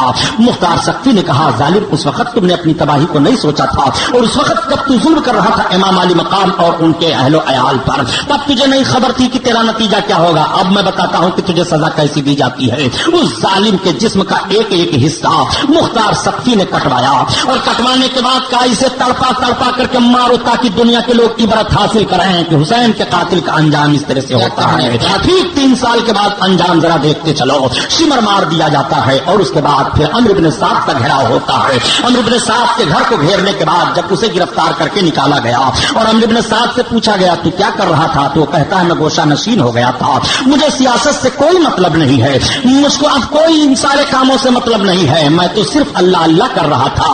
عمرو بن سعد کو للکارتے ہوئے مختار سقفی نے کہا حرام خور, یہ بتا کہ جب امام حسین کو تو لے کر کے 22,000 کی فوج شہید کروانے پر تلا ہوا تھا تب تیری عبادت کہاں گئی تھی, تب تیرا گوشہ نشین ہونا کہاں گیا تھا. اس لیے اب کوئی بہانہ نہیں چلے گا, اب ضرور تجھے مارا جائے گا, اور جب ضرور تجھے سزا دی جائے گی. کانپنے لگا مجھے چھوڑ دیا جائے. کہا نہیں اس کے لڑکے کو لاؤ سامنے. عمرو بن سعد کے لڑکے کو لایا گیا سامنے. کہا تو اپنے باپ کے سامنے کھڑا ہو جا, اور تیرے سامنے تیرے باپ کے جسم کا ایک ایک حصہ کاٹا جا رہا ہے. یہ ظالم ہے جس نے حسین ابن علی پر تیر چلایا تھا, اس لیے پہلے اس کی دونوں آنکھیں تیر چلا کر پھوڑ دو, اس کے دونوں ہاتھ کاٹ لو, پاؤں کی انگلیاں کاٹ ڈالو. یہ تڑپے جب تڑپ جائے اور سرد ہو جائے تو اس کے جسم کا ایک ایک حصہ اتارو اور کھولتے ہوئے تیل میں ڈال دیا جائے. یہی کروایا تھا مختار سقفی نے, اور بتا دیا تھا دنیا کے لوگوں کو کہ دیکھو قاتلان حسین کا انجام کیسا ہوتا ہے, دیکھو امام حسین کا خون کیسا رنگ لا رہا ہے. شمر مارا جا رہا ہے ذلت و رسوائی کے ساتھ, عمرو بن سعد مارا جا رہا ہے ذلت و رسوائی کے ساتھ. جب عمرو بن سعد اپنے بیٹے کے سامنے قتل کیا جا رہا تھا تو بیٹا کانپنے لگا, میری نگاہوں کے سامنے میرے باپ کو ذبح نہ کرو. تو مختار سقفی نے کہا یاد کر لے امام حسین کے سامنے امام حسین کے شہزادے کیسے شہید ہوئے تھے, امام حسین کے سامنے علی اکبر کو کیسے شہید کیا گیا تھا, امام حسین نے کس طرح سے صبر و شکر سے کام لیا تھا, اور ان اللہ مع الصابرین کا پیغام کربلا کی سرزمین پر دیا تھا جب ان کے بھائی عباس کا بازو ان کے سامنے کٹا تھا. ظالم سوچ لے تکلیف کیسے ہوتی ہے, تم کو سوچنا چاہیے. اس طرح سے تڑپا تڑپا کر کے مختار سقفی نے مروایا. اب حرملہ ابن کاہل پکڑا جاتا ہے. یہ وہ حرملہ ابن کاہل مردود ہے کہ جب حضرت امام علی مقام رضی اللہ تعالیٰ عنہ حضرت علی اصغر کو لے کر کے کوفیوں کے سامنے گئے تھے اور کہا تھا کہ پانی کے چند قطرے میرے بیٹے کو دے دو، تو بجائے پانی کا قطرہ دینے کے ان ظالموں نے تیر کا نشانہ بنایا تھا اور یہ ظالم حرملہ ابن کاہل نے تیر چھوڑ دیا تھا. وہ تیر سنسناتا ہوا آیا تھا حضرت علی اصغر کے حلق میں لگا تھا اور خون کا فوارہ بہا تھا تو امام کا چہرہ سرخ ہو گیا تھا. بیٹے کے حلق کا خون جب امام کے چہرے پر لگا تو آسمان کانپ رہا تھا، زمین ہل رہی تھی، سورج کی شعاعیں مدھم پڑ گئی تھی، آواز آ رہی تھی الہ العالمین یہ کیسا امتحان ہے، پروردگار عالم یہ کیسا معاملہ ہے، الہ العالمین یہ تو اپنے بندوں کا امتحان کس طرح سے لے رہا ہے. تو آواز آئی تھی تم نہیں جانتے ہو جو میں جانتا ہوں. آپ ذرا غور کرو، حضرت علی اصغر رضی اللہ تعالیٰ عنہ کا قاتل پکڑا گیا ہے حرملہ ابن کاہل. دشمن ہی دشمن کو مار رہا ہے، دشمن ہی دشمن سے بدلہ لے رہا ہے. اور رب کا انتقام دیکھو کہ حرملہ ابن کاہل کو پکڑ کر کے اس کے دونوں ہاتھوں کو باندھا گیا اور باندھنے کے بعد یہ ہوا کہ اس کے حلق پر نشانہ لگا کر کے تیر مارو. جب تیر کا نشانہ اس کا حلق بنایا گیا تو وہ چلایا. مختار سختی نے کہا بول جب علی اصغر کے حلق پر تیر لگا تھا تب تجھے نہیں یاد آنا چاہیے کہ آج میں مار رہا ہوں تو کل میرا نتیجہ کیا ہوگا. پیارے کربلا کا داستان بتا رہا ہے کہ اگر کسی نے کسی پر ظلم کیا ہے تو پھر وہ ظلم سہنے کے لیے تیار ہو جائے. اگر کسی نے کسی کی گردن کاٹی ہے تو اس کی گردن ضرور کاٹی جائے گی. یہ کربلا کا نقشہ ہمارے سامنے کل سے آج تک رہا ہے اور یہی دیکھا جا رہا ہے کہ اگر کوئی کسی کے لیے ہنستا ہے تو ہنسا جاتا ہے. نبی کونین نے منع فرمایا کسی پر ہنسو نہیں، اگر تم کسی پر ہنسو گے تو ہنسے جاؤ گے. تم کسی کو گالی نہ دو، گالی دو گے تو گالی دیے جاؤ گے. جس پیغمبر نے اتنی پابندی لگا دی ہو اس پیغمبر کے نمازے کے ساتھ کربلا کی سرزمین پر یہ معاملہ پیش آیا تھا. آؤ ذرا دیکھو حرملہ ابن کاہل مار دیا گیا. حرملہ ابن کاہل کے بعد خولی پکڑا جا رہا ہے. یہ خولی وہ ظالم ہے جو حضرت امام حسین رضی اللہ تعالی عنہ کا سر اقدس اپنے رومال میں باندھ کر کے اور لے کر کے چلا تھا. یہ ظالم اتنا بڑا خطرناک تھا مردود کہ امام حسین کے سر کو لے کر کے چلا تھا. راستے میں سودا بھی کیا تھا. وہ واقعہ سنانا مقصد نہیں ہے، صرف بتانا مقصد یہ ہے کہ یہ ظالم جب گرفتار کر کے لایا گیا تو مختار سقفی نے کہا کہ بتا اب تیرے ساتھ کون سا سلوک برتا جائے، بتا اب تیرے ساتھ کیا کیا جائے. مختار سقفی کے سامنے وہ ہاتھ جوڑ کر کے کھڑا ہو گیا اور گڑ گڑانے لگا. کہا گڑ گڑاؤ نہیں، اب تمہیں چھوڑا نہیں جائے گا. یہ خون حسین ہے جو رنگ لا رہا ہے، یہ حسین کا صبر ہے جو تم کو اس طرح سے اب تاپ تاپ کر کے مرنا ہے. ظالم تم نے نہیں سوچا تھا جس دن تم نے تلوار اٹھائی تھی حسین کے خلاف اس ظالم کی گردن مروا دی گئی اور اس کو پھینکوا دیا گیا کہ کتے نوچ ڈالیں اس کی لاش کو اور اس کے لاش پر اس کے سر پر دہی ڈال دو تاکہ پرندے نوچ ڈالیں اور دنیا کے لوگ عبرت حاصل کر لیں کہ قاتلان حسین میں سے ہر ایک ایک کے لیے اس طرح سے بدلہ کا معاملہ ہوتا ہے. چنانچہ اب سنان بن مالک پکڑا گیا. یہ سنان بن مالک وہ مردود ہے کہ جو سر امام کو تن سے جدا کیا تھا کہا جاتا ہے، لیکن جب اس ظالم سے پوچھا گیا تھا تو اس نے انکار کر دیا کہ میں نے سر امام کو تن سے نہیں جدا کیا تھا. حالانکہ اسی نے سر امام کو تن سے جدا کیا تھا یا شمر نے تن سے جدا کیا تھا. انہی دونوں کے علاوہ اور کوئی تیسرا نہیں ہے، لیکن دونوں انکار کر رہے تھے. سنان بن مالک جب پکڑا گیا تو پکڑنے کے بعد یہ پوچھا گیا کہ بتا تو نے سر امام کو کیوں تن سے جدا کیا تھا. کانپنے لگا. بتا تجھے دنیا کتنی ملی. کچھ مجھے دنیا نہیں ملی. بتا یزید کی حمایت میں جو تو نے کربلا کے میدان میں اپنی بہادری کے جوہر دکھائے تھے تیرے جوہر کیا ہوئے. وہ رونے اور کانپنے لگا. مجھے معاف کر دیا جائے، مجھے معاف کر دیا جائے، مجھے معاف کر دیا جائے. میں نہیں ہوں امام حسین کے سر کو تن سے جدا کرنے والا. ظالم تو ہی ہے تن کو سر کو تن سے جدا کرنے والا. معاف نہیں کیا جائے گا. تجھے اس وقت سوچنا چاہیے آج دنیا کا عذاب دیکھ کر کے تو معافی مانگ رہا ہے اور کل جب تجھے قیامت میں عذاب دیا جائے گا تو کیا تیرا معافی قبول کیا جائے گا؟ کیا تیرا عذر قبول کیا جائے گا؟ حرام خور دنیا بنانے کے لیے تو نے اہل بیت رسول اللہ کو اس طرح سے ستایا تھا. دنیا بنانے کے لیے تو نے نماز رسول کے حلق پر خنجر چلایا تھا.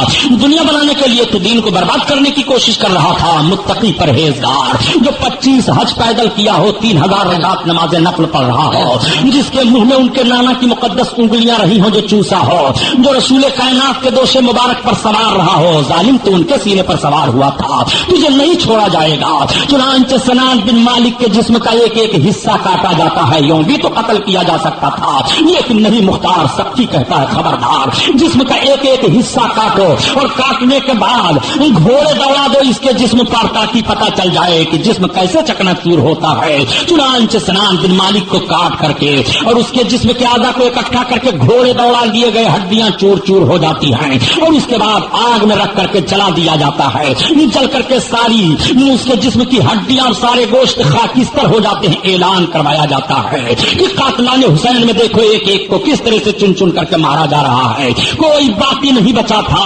ایک آدمی تھا، وہ کہتا ہے کہ میں بہت خوبصورت تھا، لیکن جب میں رات میں سوتا ہوں تو 2 آدمی آتے ہیں اور میرے چہرے پر تھپڑ مارتے رہتے ہیں، میں بدصورت ہو گیا، اور یہ کہتے ہیں کہ یہ ظالم امام حسین کے قتل سے خوش تھا، جب سے میں روز مارا جا رہا ہوں امام حسین کے قاتلوں میں، یا آپ کے قتل میں جتنے لوگوں نے حصہ لیا تھا کوئی دنیا میں باقی نہیں بچا، اور دنیا میں کسی کی نسل نہیں چلی ہے۔ سب سے بھاری عذاب تو ان کے اوپر یہی ہے کہ کربلا کے میدان میں جتنے یزیدی موجود تھے کسی یزیدی کی کوئی نسل نہیں چلی ہے۔ نسلوں کا چلنا پیارے نعمت الہی ہے، اگر کسی کی نسل چلتی ہے تو ممکن ہے اس نسل میں کوئی عالم ہو جائے، اس نسل میں کوئی متقی ہو جائے، اس نسل میں کوئی ایماندار ہو جائے، اس نسل میں کوئی پرہیزگار ہو جائے، لیکن جب نسل ہی منقطع کر دی جاتی ہے تو سارا سلسلہ ہی ختم ہو جاتا ہے۔ رب کو منظور نہیں ہے کہ ان کو کسی طرف سے فائدہ پہنچے، اس لیے ان کی نسلیں ختم کر دی جاتی ہیں۔ 22,000 فوجی یزیدی جو تھے کربلا کی سرزمین پر کسی کی نسل نہیں چلی ہے، سب تہوبالا کر دیے گئے، سب ختم کر دیے گئے۔ آؤ دیکھو یہی امام حسین کی جیت ہے اور یہی یزید کی شکست ہے۔ امام حسین کو کہاں کہاں سمجھو گے اور کس کس موڑ پر امام حسین کو سمجھو گے؟ امام علی مقام رضی اللہ تعالیٰ عنہ کے قاتلوں کا انجام اس طرح سے ہوتا ہے۔ یہی مختار سقفی ہے جس نے سارے لوگوں کا بدلہ لیا، لیکن یہی مختار سقفی، اس کا بھی تو سر کاٹا گیا تھا۔ مختار سقفی نے کہا سب سے پہلے پتہ لگاؤ ابن زیاد کہاں گیا۔ یہ ابن زیاد مردود پہاڑیوں کے درمیان بھاگ گیا تھا۔ عبداللہ بن ابراہیم اشتر، حضرت ابراہیم بن مالک بن اشتر ایک تھے، اس کی فوج کے سالار، وہ آگے بڑھے اور پہاڑوں میں تلاش کرتے کرتے ابن زیاد کو پا لیتے ہیں۔ ابن زیاد کو پکڑ کر کے لایا گیا۔ ابن زیاد جب آیا سامنے تو وہی کوفہ کا دارالعمارت ہے، وہی گورنر ہاؤس ہے جس گورنر ہاؤس میں اس ظالم نے امام حسین کے سر اقدس کو رکھا تھا اور تخت پر بیٹھا ہوا تھا اور امام حسین کے لبھائے مبارک پر چھڑی لگا رہا تھا۔ حضرت زید بن ارقم نے ڈانٹا تھا اس ظالم کو کہ میں نے نبی کونین کو ان لبوں کو چومتے ہوئے دیکھا ہے، تو چھڑی لگا رہا ہے، اس طرح سے گستاخی نہ کر۔ یہ ظالم ابن زیاد وہیں کھڑا ہے۔ مختار سقفی کہتا ہے بتاؤ اب تمہارے ساتھ کون سا سلوک کیا جائے؟ آج سے پہلے تم نے امام علی مقام کی شان میں کتنی گستاخیاں کی تھی اور ان کو کس انداز سے تو نے کربلا کے میدان میں شہید کروایا تھا، بتا تیرے ساتھ کیا سلوک کیا جائے؟ یہ کانپنے لگتا ہے۔ اے مختار تم بھی تو ہماری فوج کے ہی ایک حصے دار تھے، تم بھی تو ہماری فوج ہی کے ایک ذمہ دار تھے، آج ہمارے اوپر تم یہ سختی کرنے کے لیے تیار ہو۔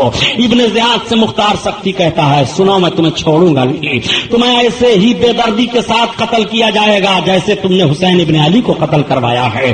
ظالم تیری خراسان کی حکومت کہاں گئی، گورنری کہاں گئی؟ وہ ابن زیاد کہتا ہے مجھے یزید نے دھوکہ دے دیا، مجھے اس نے خراسان کی حکومت نہیں دی، دھوکہ دیا۔ اسی حکومت کو لالچ میں مجھ کو لے کر کے حسین ابن علی کے خلاف مجھ سے تلوار اٹھوائی تھی اور حسین ابن علی کے خلاف سارا کام مجھ سے کروایا گیا تھا، لیکن افسوس ہے میری زندگی پر، یہ ظالم اب افسوس کر رہے ہیں، پچھتا رہے ہیں۔ مختار سقفی نے کہا تمہیں قیامت تک پچھتانا پڑے گا، آخرت کی عذاب تو ابھی باقی ہے، ابھی میں تمہیں عذاب دلواتا ہوں اور تمہیں قتل کرواتا ہوں۔ دیکھو ڈرا کر کے نیزے مارے جا رہے ہیں، وہ چلا رہا ہے۔ مختار سختی کھلکھلا کر ہنستا اور کہتا ہے ظالم دیکھ یہ ہے خون حسین کا بدلہ، اور اس طرح سے انتقام خدا بندی لوگ دیکھ لو اللہ تعالیٰ کس طور سے اپنے مظلوم بندوں کی طرف سے انتقام لیتا ہے۔ اس کو چھیڑ چھیڑ کر کے چھلنی کر دیا گیا، زمین پر جب گرا تو مختار سختی نے کہا اب اس ظالم کی گردن کو کاٹو اور کاٹنے کے بعد اس کو جلا دو۔ اس کی گردن کاٹی گئی اور پھر اس کو جلا دیا گیا۔ ابن زیاد کو یہ سزا ملی ہے اور ابن زیاد کا سر اسی تخت پر رکھا گیا جہاں امام علی مقام کا رکھا گیا تھا۔ ایک ایک یزیدی چن چن کر کے مارے جا رہے ہیں۔ امام حسین کا ایک یزیدی کیوں کہ فوج میں رہنے والا تھا، اس نے کہا کہ جب لوگ کہتے ہیں کہ یزیدی فوج میں جتنے لوگ شامل تھے امام حسین کے قتل میں سب مار دیے گئے اور سب کسی نہ کسی مصیبت میں پھنس گئے، میں بھی تو اس فوج میں تھا لیکن مجھے کوئی مصیبت نہیں آئی ہے۔ اتنا کہہ کر کے یہ ظالم اٹھا اور اپنے گھر کے چراغ کے بتی کو کھینچنے لگا، تب تک آگ کی لپٹ آئی اور اس کو آگ لگ گئی۔ بجھا رہے ہیں لوگ، بجھ نہیں رہا ہے، جلتا چلا جا رہا ہے، پیاس پیاس چلاتا چلا جا رہا ہے، جل کر کے وہیں خاکستر ہو گیا۔ لوگوں نے امام حسین کی اس کرامت کو دیکھا۔ دیکھو امام حسین کی کرامت کل بھی ظاہر تھی، آج بھی ظاہر ہو رہی ہے۔ امام حسین کا کوئی قاتل نہیں بچتا ہے۔ امام علی مقام کے دھوکہ بازوں میں سے مختار سقفی بھی تھا، اس کی بھی سزا سنا۔ مختار سقفی کو مصعب نے مروایا اور مصعب کو مروان بن عبد الملک نے مروایا.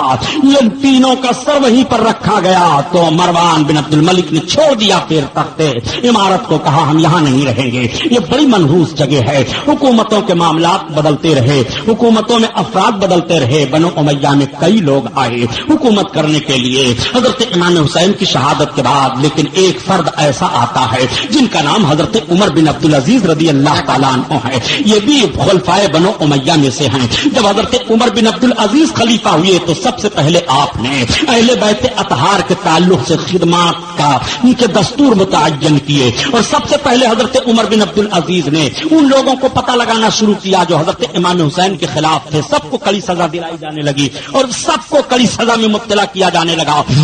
یہی حضرت عمر بن عبد العزیز ہیں جو لوگ اس طرح سے کہہ دیا کرتے ہیں اور اس طرح سے چلانے لگتے ہیں کہ یزید اور امام حسین کی بغاوت, یزید کی لڑائی اس نوعیت کی تھی, اس نوعیت کی تھی, وہ سنیں. اور کچھ لوگ یزید کو رضی اللہ تعالیٰ عنہ کہتے ہیں. ارے یار لاؤڈ اسپیکر بند ہو جائے گا, ایسے ہی بول دوں گا. آواز پہنچ رہی ہے کہ نہیں؟ درود شریف پڑھ لو. صلی اللہ علیہ نبی والہ صلی اللہ تعالیٰ علیہ وسلم. صلاۃ و سلام علیک یا رسول اللہ صلی اللہ تعالیٰ علیہ وسلم. سنیے تو میں عرض یہ کر رہا تھا کہ حضرت امام حسین رضی اللہ تعالیٰ عنہ کے قاتلوں میں سے کوئی نہیں باقی بچا تھا. آؤ سنو, اتنا مضبوط حوالہ دے رہا ہوں, ایمان تازہ ہو جائے گا. یہی خلفائے بنو عباسیہ میں سے حضرت عمر بن عبد العزیز ہیں. حضرت عمر بن عبد العزیز رضی اللہ تعالیٰ عنہ اتنے پاک باز خلیفہ ہیں الحمدللہ کہ جب یہ خلافت کی ذمہ داری سنبھالتے ہیں حضرت عمر بن عبد العزیز, تو آپ نے اپنی بیوی کو بلایا اور ارشاد فرمایا کہ اب میں تمہیں طلاق دینا چاہتا ہوں. بیوی نے کہا کیوں؟ آپ نے فرمایا جو تمہارے لیے آشائش و آرام کا ماحول ہمارے ساتھ تھا, اب مجھے خلافت کی ذمہ داری سونپی جا رہی ہے, وہ آرام تمہیں نہیں ملے گا. کہا جب آرام کے دن تھے تب میں آپ کے ساتھ تھی, اب دقت کے دن آئے ہیں تو میں ساتھ نہیں چھوڑوں گی. کچھ بھی پریشانی اٹھانی پڑے تو آپ فرماتے ہیں سب سے پہلے تم اپنے زیورات کو صدقہ کر دو اور ضرورت بھر کے لیے کپڑے رکھو, بقیہ سارے کپڑے صدقہ کر دو. وہ حضرت عمر بن عبد العزیز رضی اللہ تعالیٰ عنہ ہیں. حضرت عمر بن عبد العزیز کی امانت داری کا حال یہ تھا کہ جب چراغ جلاتے حکومت کا کام دیکھتے تب تو حکومت کی طرف سے چراغ جلتا بیت المال کی طرف سے, اور جب اپنا کام دیکھتے تو اپنے تیل سے چراغ جلایا جاتا, حکومت کے تیل سے جو چراغ جلتا تھا اسے حضرت عمر بن عبد العزیز بجھوا دیتے تھے. کیا کہہ رہے ہیں؟ یہ وہ حضرت عمر بن عبد العزیز ہیں. ایک مرتبہ ان کے شہزادے نے کہا ابا حضور کل عید ہونے والی ہے, آپ 1 مہینے کی پیشگی تنخواہ پہلے لے لیں, 1 مہینے کی پیشگی تنخواہ آپ لے لیں تاکہ عید ہو جائے. 1 مہینہ پیشگی تنخواہ لے لیجئے تاکہ عید ہو جائے. حضرت عمر بن عبد العزیز رضی اللہ تعالیٰ عنہ نے عامل کو لکھا کہ مجھے پیشگی 1 مہینہ کی تنخواہ دے دی جائے. جب حضرت عمر بن عبد العزیز کا پرچہ پہنچا عامل کے پاس جو وزیر خزانہ تھا, تو عامل نے کہا کہ سنیے, آپ کو کیا معلوم ہے کہ آپ 1 مہینہ زندہ رہیں گے؟ اگر آپ کو معلوم ہو کہ آپ 1 مہینہ زندہ رہیں گے تو لے لیجئے پیشگی تنخواہ. حضرت عمر بن عبد العزیز کی آنکھیں بھیگ جاتی ہیں, آپ فرماتے ہیں اب میں پیشگی تنخواہ نہیں لوں گا. عامل نے کہا اے امیر المومنین, یہ میں نہیں چاہتا ہوں کہ آپ دنیا سے جائیں تو اپنے سر پر قرضہ لے کر جائیں. یہ حضرت عمر بن عبد العزیز رضی اللہ تعالیٰ عنہ ہیں. ان کی بارگاہ میں کسی نے یزید کو رضی اللہ تعالی عنہ کہہ دیا. رضی اللہ تعالی عنہ کہا تو حضرت عمر بن عبد العزیز نے اس کو 20 کوڑے لگوائے. خاندان کے ہیں, بنو امیہ کے افراد میں سے ہیں. 20 کوڑے حضرت عمر بن عبد العزیز نے لگوایا تھا کہ تو نے یزید کو رضی اللہ تعالی عنہ کیوں کہا. اگر حضرت عمر بن عبد العزیز کا دور ہوتا تو یزید نوازوں کو چھوڑا جاتا. اس لیے امام حسین کی شان میں گستاخیاں نہ کرو, ان سے محبت رکھو, ان سے پیار رکھو اور ان کی لگن اپنے دل میں بسائے رکھو. انشاءاللہ تمہاری دنیا بھی بنی رہے گی, آپ کا دین بھی بنا رہے گا. یہ محفل نور زندہ باد پائندہ باد. اللہ اس جلسہ کو قبول فرمائے. وما علینا الا البلاغ. السلام علیکم.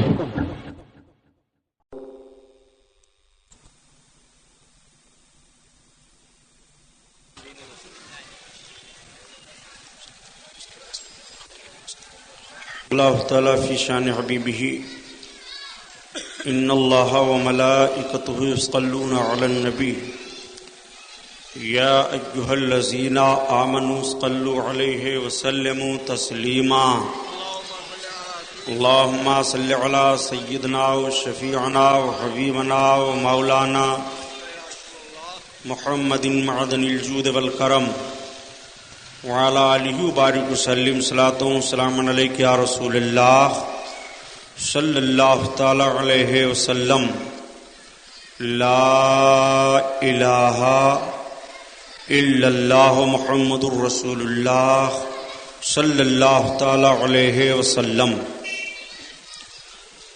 الحمد للہ رب العالمین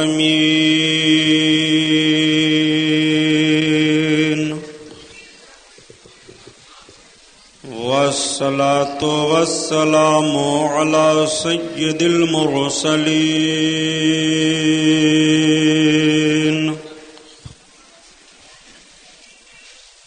وعلى آله الطاهرين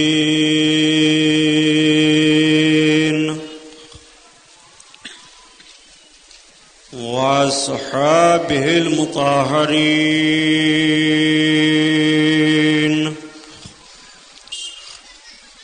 وابنه الغوث العازم الجيلاني محي الدين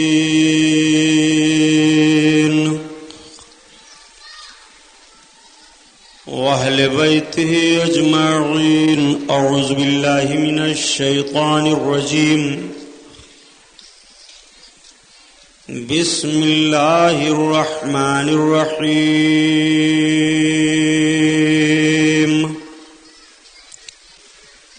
قال الله تعالى في القرآن العظيم والفرقان الحميد قل لا أسألكم عليه أجرا إلا المودة في القربى. صدق الله البصير القدير وصدق رسوله البشير النذير والحمد لله رب العالمين.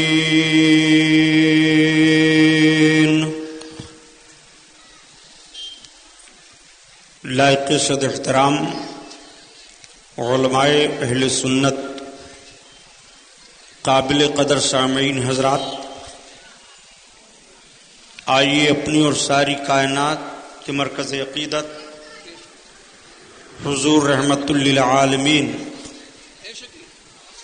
شفیع المذنبین رسول گرامی وقار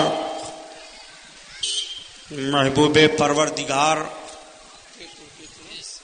دونوں عالم کے مالک و مختار حضور محمد الرسول اللہ صلی اللہ تعالی علیہ وسلم کے دربار پر انوار میں درود شریف کا نذرانہ پیش فرمائیں. پڑھیے بلند آواز سے. اللہم صلی علی سیدنا مولانا محمد معدن الجود والکرم وعلی آلہ وبارک وسلم صلاۃ و سلام علیک یا رسول اللہ صلی اللہ تعالی علیہ وسلم. خیر و برکت کے لیے پورا مجمع اور درود پاک کا ورد کیجیے. اللہم صلی علی سیدنا مولانا محمد معدن الجود والکرم وعلی آلہ وبارک وسلم صلاۃ و سلام علیک یا رسول اللہ صلی اللہ تعالی علیہ وسلم. حضرات گرامی، آج کا یہ نورانی جلسہ جو حضرت امام علی مقام نواس رسول جگر گوشے بطول سیدنا سرکار امام حسین رضی اللہ تعالیٰ عنہ کی یاد میں منعقد ہے، جس کا یہ 9واں جلسہ ہے، 9واں بیان ہے، جس میں ہم اور آپ شرکت کی سعادت حاصل کیے ہوئے ہیں. آج محرم الحرام شریف کی 8 تاریخ گزر کر کے 9ویں تاریخ لگ گئی. مسلسل چاند رات سے اب تک ہم لوگ سرکار امام علی مقام رضی اللہ تعالیٰ عنہ کے تعلق سے اور دوسرے عنوانات پر بیانات سنتے رہے۔ میں نے کل کے اعلان کے مطابق آیت کریمہ تلاوت کرنے کا شرف حاصل کیا ہے۔ بیان کا عنوان ہے محبت اہل بیت یا فضائل اہل بیت، لیکن آئیے حسب معمول نعت پاک رسول صلی اللہ تعالی علیہ وسلم کے کچھ آثار سن لیجئے تاکہ طبیعت کی جولانی دین کی باتوں کے سننے کے لیے آگے بڑھے۔ ایک کیف، ایک سرور اور مرد مومن کو اطمینان حاصل ہو۔ ہر دور میں، ہر زمانے میں نبی کونین صلی اللہ تعالی علیہ وسلم کی نعت پاک ہوتی رہی ہے، قیامت تک ہوتی رہے گی۔ زمین و آسمان، چرند و پرند، شجر و حجر، نباتات، جماعتات، جتنی چیزیں ہیں اپنی اپنی زبان میں سب رسول کونین صلی اللہ علیہ وسلم کی نعت پڑھتے ہیں۔ مرد مومن بھی کبھی کبھی اپنے آقا کی بارگاہ میں محبتانہ ماحول لے کر کے اپنے ضمیر کی آواز بارگاہ رسالت مآب صلی اللہ تعالی علیہ وسلم تک پہنچانے کی کوشش کرتا ہے، عقیدتوں کا پھول نچھاور کرتا ہے کہ اگر اللہ کے رسول صلی اللہ تعالی علیہ وسلم کے رحم و کرم کا بادل برسا اور اس کے چھینٹ کے ذرہ برابر بھی قطرے ہمارے اوپر پڑ گئے تو بخشش کا ذریعہ بن جائے گا۔ دل ہے بے قرار، آقا دل ہے بے قرار، طبیعت غم میں گھبرائے تو طیبہ یاد کر لینا، طبیعت غم میں گھبرائے تو طیبہ یاد کر لینا، تو طیبہ یاد کر لینا، کوئی مشکل مقام آئے تو طیبہ یاد کر لینا، تو طیبہ یاد کر لینا۔ یا رسول اللہ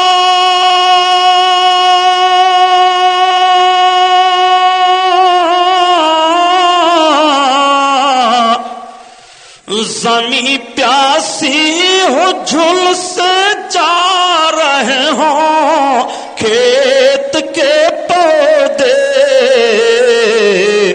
اگر پانی برس جائے تو طیبہ یاد کر لینا، تو طیبہ یاد کر لینا، اگر پانی برس جائے تو طیبہ یاد کر لینا، تو طیبہ یاد کر لینا، کوئی مشکل مقام آئے تو طیبہ یاد کر لینا، تو طیبہ یاد کر لینا۔ خزاں کے بعد جب ہریالی پھیلے، سرخیاں پھوٹیں، یا حبیب اللہ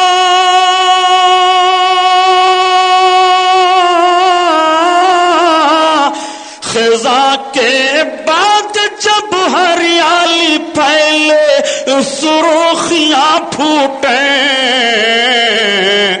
کوئی غنچہ چٹک جائے تو طیبہ یاد کر لینا، تو طیبہ یاد کر لینا، کوئی مشکل مقام آئے تو طیبہ یاد کر لینا، تو طیبہ یاد کر لینا۔ سج گیا عرش کئی اٹریا لاگی، حور و ملک کی بجریا، چندرما نور لٹاوے لاگ، چندرما نور لٹاوے لاگ۔ آج للن ہاشم کے آئے دھرتی بھیو جیاری، آج للن ہاشم کے آئے دھرتی بھیو جیاری، اور بن موسم کے پھل گئے بگیا، پھولون سج گئی ڈاری، ڈولے خلد کئی مستو بیریا، چندرما نور لٹاوے لاگ، چندرما نور لٹاوے لاگ۔ کانکر پاتھر جیب پائی کے نعت نبی سناویں، کانکر پاتھر جیب پائی کے نعت نبی سناویں، سب نبیان مل عید مناویں، جھومیں گلے لگاویں، برسے رحمت کی بدریا، چندرما نور لٹاوے لاگ، چندرما نور لٹاوے لاگ۔ سج گئے عرش کئی اٹریا لاگی، حور و ملک کی بجریا، چندرما نور لٹاوے لاگ، چندرما نور لٹاوے لاگ۔ درود شریف اللہم صلی اللہ سیدنا مولانا محمد معدن الجود والکرم وعلی آلہ وبارک وسلم، صلاۃ و سلام علیک یا رسول اللہ صلی اللہ تعالی علیہ وسلم۔ اسلام کے دامن میں اس کے سوا کیا ہے؟ یک ضرب ید اللہ، یک سجدہ شبیری۔ اسلام کے دامن میں اس کے سوا کیا ہے؟ اور یہی 5 تو ہیں بیدم مقصود کائنات، یہی 5 تو ہیں بیدم مقصود کائنات، حسن و حسین، فاطمہ علی مصطفیٰ، حسن و حسین، فاطمہ علی مصطفیٰ، سرداد نداد دست در دست یزید، حقہ کی بنائے لا الہ است حسین، شاہ است حسین، بادشاہ است حسین، دین است حسین، دین پناہ است حسین، سرداد نداد دست در دست یزید، حقہ کی بنائے لا الہ است حسین۔ اور مرحبا جرأت ابن حیدر، سر دے دیا بات نہ جانے دی، سر دے دیا بات نہ جانے دی۔ اور قتل حسین اصل میں مرگ یزید ہے، قتل حسین اصل میں مرگ یزید ہے۔ اسلام زندہ ہوتا ہے ہر کربلا کے بعد۔ اللہ کے رسول صلی اللہ تعالی علیہ وسلم نے اعلان نبوت کے بعد آپ نے جب آخری پیغام سنایا لوگوں کو، میرے آقا صلی اللہ تعالی علیہ وسلم کی مصروفیت تبلیغ کی بڑھ گئی۔ صحابہ سرکار کی بارگاہ میں حاضر ہے، عرض کرتے ہیں یا رسول اللہ، تبلیغیت کی مصروفیت بڑھی ہوئی ہے، میرے آقا صلی اللہ تعالی علیہ وسلم کو بھی حیات ظاہری گزارنے کے لیے لوازمات کی ضرورت ہے، اخراجات کی ضرورت ہے۔ یا رسول اللہ، ہم صحابہ نے آپس میں مشورہ کیا ہے کہ اللہ کے حبیب صلی اللہ تعالیٰ علیہ وسلم کی بارگاہ میں ہم کچھ نذرانہ پیش کر دیا کریں۔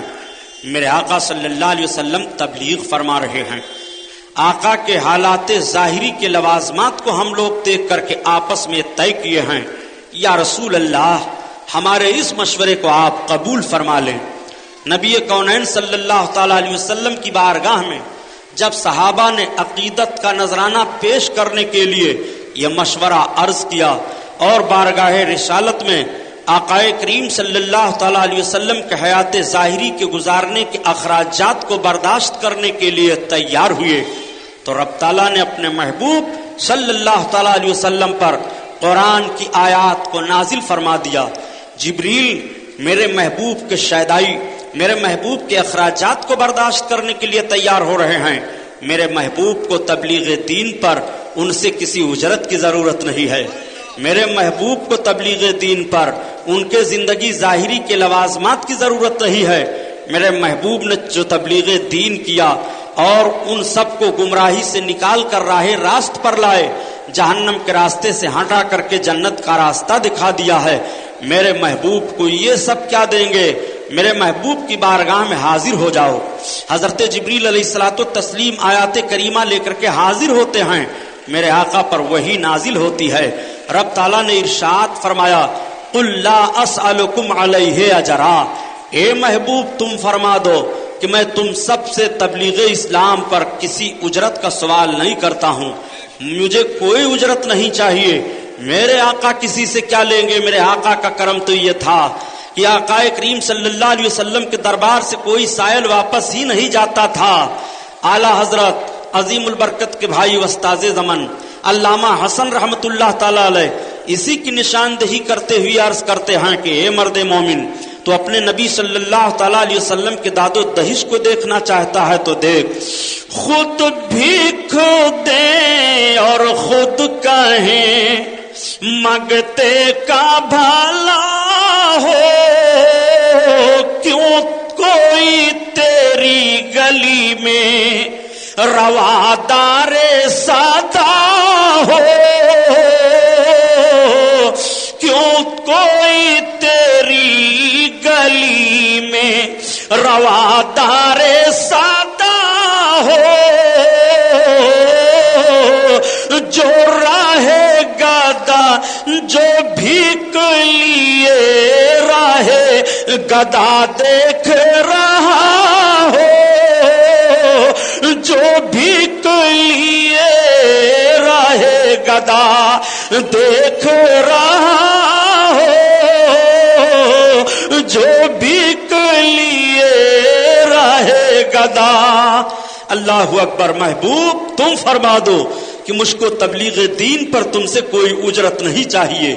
ہاں محبوب ایک بات کہہ دو اپنے شیدائیوں سے، صحابہ سے ایک بات یہ بتا دو، الا المودۃ فی القربا، ہاں میرے قرابت داروں سے محبت کرو، میرے گھر والوں سے محبت کرو. یہی میں تم سے کہہ رہا ہوں. محبوب میرے بندوں کو اپنے شیدائیوں کو یہ بتا دو. آقا کریم صلی اللہ علیہ وسلم نے صحابہ کے سامنے جب ارشاد فرمایا کہ رب تعالیٰ بیان فرماتا ہے قل لا اسألکم علیہ اجرا الا المودۃ فی القربا، محبوب تم فرما دو لوگوں سے کہ میں خدمت دین پر تم سے کوئی اجرت نہیں لیتا ہوں، سوال نہیں کرتا ہوں، مگر اپنے قرابت داروں کی محبت، اپنے رشتہ داروں کی محبت. تو صحابی عرض کرتے ہیں یا رسول اللہ من قرابت کا، آپ کے قرابت دار کون ہیں؟ آپ کے گھر والے کون ہیں؟ کس سے محبت کا پیغام نشر کیا جا رہا ہے؟ تو نبی کونین صلی اللہ تعالیٰ علیہ وسلم ارشاد فرماتے ہیں فقال رسول اللہ صلی اللہ تعالیٰ علیہ وسلم قرابتی اہل البیت، میرے قرابت دار میرے گھر والے ہیں. آقا کریم سے پھر عرض کیا گیا یا رسول اللہ گھر والوں میں کون ہیں؟ تو آقا فرماتے ہیں فاطمہ، حسن، حسین، علی، یہ میرے قرابت دار ہیں، یہ میرے گھر والے ہیں. اللہ اکبر. اب آپ ذرا غور فرمائیے، حضرت امام حسن، حضرت امام حسین، حضرت علی، حضرت فاطمہ، ان چاروں کے تعلق سے اس آیت کریمہ میں رب بیان فرماتا ہے الا المودۃ فی القربا، مگر قرابت داروں سے محبت چاہیے، مودت چاہیے، ان سے لگاؤ چاہیے، دلی محبت چاہیے. اللہ کے رسول صلی اللہ علیہ وسلم کے نواسوں کے احترام اور عظمت کو ملاحظہ فرمائیے. آقا کریم صلی اللہ تعالیٰ علیہ وسلم پھر تشریف فرما ہیں. رب تعالیٰ نے آیت کریمہ نازل فرمائی. محبوب تمہارا رب چاہتا ہے کہ تمہارے گھر والوں سے آلودگی کو پاک کر دے، خوب انہیں صاف ستھرا کر دے. آیت کریمہ نازل ہوئی انما یرید اللہ لیذھب عنکم الرجس اہل البیت ویطہرکم تطہیرا. اللہ تعالیٰ نے ان آیتوں کو نازل فرمایا. محبوب تمہارا رب چاہتا ہے کہ تمہارے گھر والوں کو خوب خوب پاک کر دے، خوب خوب ستھرا کر دے. آقا کریم صلی اللہ تعالیٰ علیہ وسلم پر جب قرآن کی آیت نازل ہوئی کہ اللہ اپنے حبیب کے گھر والوں کو پاک کرنا چاہتا ہے تو نبی کونین صلی اللہ علیہ وسلم اٹھے، تشریف لائے، آواز دیا فاطمہ ادھر آ جاؤ، علی ادھر آ جاؤ، حسن ادھر آ جاؤ، حسین ادھر آ جاؤ. میرے آقا صلی اللہ علیہ وسلم اپنی زوجہ حضرت ام سلمہ کے حجرے پاک میں تھے. یہ آیت کریمہ حضرت ام سلمہ کے حجرہ میں نازل ہوئی. اللہ کے رسول صلی اللہ تعالیٰ علیہ وسلم کے قرب میں حضرت فاطمہ گئیں، بیٹھ جاتی ہیں. حضرت علی گئے، بیٹھ گئے. حضرت امام حسن گئے، بیٹھ گئے. حضرت امام حسین گئے، بیٹھ گئے. نبی کونین صلی اللہ تعالیٰ علیہ وسلم مزمل جو چادر شریف آپ اوڑھا کرتے تھے، جس کے بارے میں رب تعالیٰ نے فرمایا اے محبوب تم اپنی چادر کو سمیٹ لو، میرے آقا صلی اللہ تعالیٰ علیہ وسلم کے اس چادر پاک کی تعریف رب تعالیٰ قرآن میں بیان فرماتا ہے. نبی نے اپنی اس چادر کو پھیلا دیا اور حضرت علی کے سر پر، فاطمہ کے سر پر، حضرت امام حسن و حسین کے سر پر ڈال کر کے میرے آقا اس کے اندر ہو گئے اور عرض کرتے ہیں اللہم اولئک اہل البیت ویطہرک تطہیرا. اے پروردگار عالم یہ میرے اہل بیت ہیں، ان کو تو خوب خوب پاک فرما دے، خوب خوب صاف فرما دے. اللہ کے حبیب صلی اللہ تعالی علیہ وسلم نے اپنے نورانی چادر میں ان نفوس قدسیہ کو لے کر کے اللہ کی بارگاہ میں پاکی کی دعا مانگ رہے ہیں اور رب تعالیٰ پاک فرما رہا ہے. تو رب تعالیٰ جسے پاک فرما دے وہ ناپاک کب ہوگا؟ رب تعالیٰ جب آلودگیوں سے دور کر دے تو اس کے اندر آلودگی کیسی ہوگی؟ نہ اس کے جسم پر کوئی آلودگی ہوگی، نہ اس کے ذہن و فکر میں کوئی آلودگی ہوگی، نہ اس کے مشن میں کوئی آلودگی ہوگی، نہ اس کی تحریک میں کوئی آلودگی ہوگی. اللہ نے حضرت علی کو پاک فرما دیا، حضرت فاطمہ کو پاک فرما دیا، حضرت امام حسن کو پاک فرما دیا، حضرت امام حسین کو پاک فرما دیا. اب ان کا کام بھی پاک ہے، ان کا نام بھی پاک ہے، ان کی تحریک بھی پاک ہے، ان کا اقتدار بھی پاک ہے، ان کی حکومت بھی پاک ہے، ان کی سرداری بھی پاک ہے، یہ مکمل پاک ہے. نعرہ تکبیر، نعرہ رسالت، نعرہ رسالت، حضرت اللہ صاحب قبلہ، نعرہ تکبیر. جب میرے آقا صلی اللہ تعالیٰ علیہ وسلم نے یہ دعا مانگی تو سرکار کی زوجہ حضرت ام سلمہ رضی اللہ تعالیٰ عنہا تشریف فرما ہیں، عرض کرتی ہیں اور یا رسول اللہ میرے آقا ارشاد فرماتے ہیں ام سلمہ تم خیر پر ہو، ام سلمہ تم بھلائی پر ہو. نبی کونین صلی اللہ تعالیٰ علیہ وسلم نے تالیف قلبی کے لیے فرمایا میرے آقا کے لیے خصوصی قرابت دار یہی ہیں حضرت فاطمہ، حضرت علی، حضرت امام حسن، حضرت امام حسین. اللہ اکبر. نبی کونین صلی اللہ تعالیٰ علیہ وسلم کو ان نفوس قدسیہ سے کتنی محبت ہے. دیکھو ایک آیت نازل ہوئی قُلْ لَا أَسْأَلُكُمْ عَلَيْهِ أَجْرًا إِلَّا الْمَوَدَّةَ فِي الْقُرْبَى، یہ بھی انہی نفوس قدسیہ کے تعلق سے نازل ہوئی ہے. اور انما یرید اللہ لیذھب عنکم الرجس، یہ آیت کریمہ بھی انہی کے تعلق سے نازل ہوئی ہے. اب تیسری آیت دیکھو، میرے آقا صلی اللہ تعالی علیہ وسلم نے جب اسلام پھیلایا اور نجران کے عیسائیوں کو پتہ چلا تو نجران کے 14 عیسائی جس میں علم والے تھے ان میں ایک بہت بڑا ان کا عالم تھا، یہ سب کے سب آئے اور کہا محمد آپ نبی ہو؟ آقا نے فرمایا ہاں ہم نبی ہیں. ان لوگوں نے مباہلہ کے لیے چیلنج کر دیا.